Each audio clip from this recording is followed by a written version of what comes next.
নমস্কার বন্ধুরা, শর্মি ইজি রেসিপিতে আপনাদের সকলকে স্বাগত। আজকে যে রেসিপিতে রয়েছে সুজির উপমা।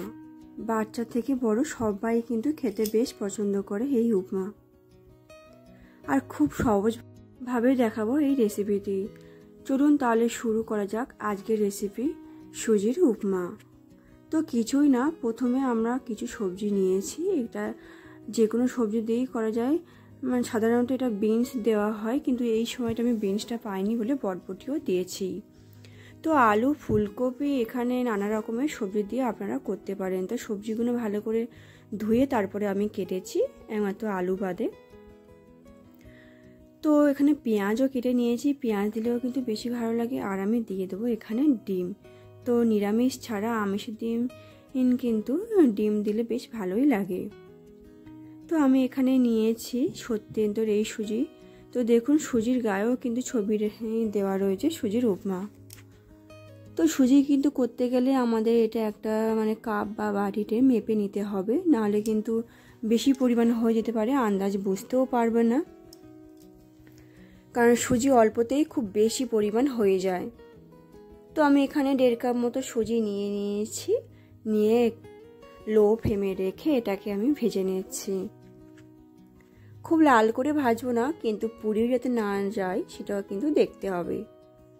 তারপর সামান্য পরিমাণ রিফাইন অয়েল দিয়েছি একটা ডিমকে ভেজে নেব বলে। তো ডিমটাকে এখানে ঝুড়ো ঝুড়ো করে আমি ভেজে নেব, শুধুমাত্র একটু সামান্য লবণ দিয়েছি। আর দিয়ে দিচ্ছি একটু গোলমরিচের গুঁড়ো, কারণ ডিম ভাজাতে কিন্তু গোলমরিচের গুঁড়োটা কিন্তু বেশ মানায়। তো ডিম ভাজা তুলে নেওয়ার পরে আরও একটু বেশি পরিমাণ তেল দিয়েছি, রিফাইন অয়েল। তো তার মধ্যে দিয়ে দিচ্ছি শুকনো লঙ্কা আর কারি পাতা। কারি পাতাটা আমি তুলে ধুয়ে রেখেছিলাম, পুরো শুকনো করে আমি রেখে দিই। তারপরে দিয়ে দিচ্ছি কালো সর্ষে।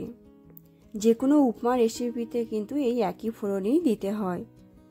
তো তারপর আমি দিয়ে দিচ্ছি পেঁয়াজ। পেঁয়াজ ছাড়াও কিন্তু ভালো লাগে, এখানে আমি আমিষ করছি বলে পেঁয়াজটাকে দিলাম। তো পেঁয়াজটাকে একটু হালকা করে ভেজে নিয়েছি, ব্রাউন কালার করার দরকার নেই, কারণ সবজিগুলো দিয়ে কিন্তু আমাদের আরও অনেকক্ষণ ভাজতে হবে। তো এখানে ক্যাপসিকাম বাদে অন্যান্য সবজিগুলো সব দিয়ে দিয়েছি। ক্যাপসিকামটা বেশি ভাজলে কিন্তু কোনো রেসিপিতেই ভালো লাগে না, একটু কাঁচা কাঁচা মতো থাকলেই ভালো লাগে। তো সব সবজিগুলোকে আমি লো ফ্লেমে রেখে এখানে সিদ্ধ মতনই করে নিচ্ছি। 80% মতো আমি কিন্তু এভাবে ভেজে রেডি করে নেব সবজিটাকে।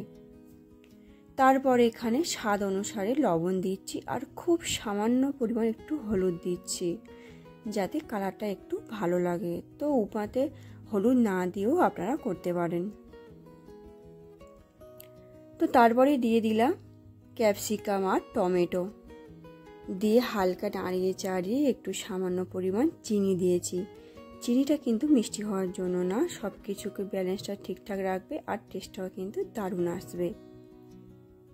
তো তারপরে ভেজে রাখা সুজিটা দিয়ে সব ভালোভাবে নাড়িয়ে নিয়েছি। নিয়ে উষ্ণ গরম জল কিন্তু আমি এখানে দিয়ে দিচ্ছি।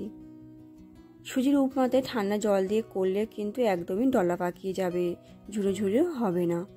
সেজন্য এখানে অল্প অল্প পরিমাণ উষ্ণ জল দিয়ে নাড়িয়ে চাড়িয়ে এটাকে রেডি করতে হবে। তো খুবই সহজ, আপনারা ভিডিওটা পুরো দেখলে আপনারা আশা করি নিশ্চয়ই আপনারা বাড়িতে বানাতে পারবেন। তো অনেকেই বলে যে এটা নাকি সুজি ঝুড়ো করতে পারেন না, সেজন্য কিন্তু গরম জলটা ব্যবহার করে যদি অল্প অল্প পরিমাণ দেওয়া যায়, আপনারা সবাই এই উপমা বানাতে পারবেন।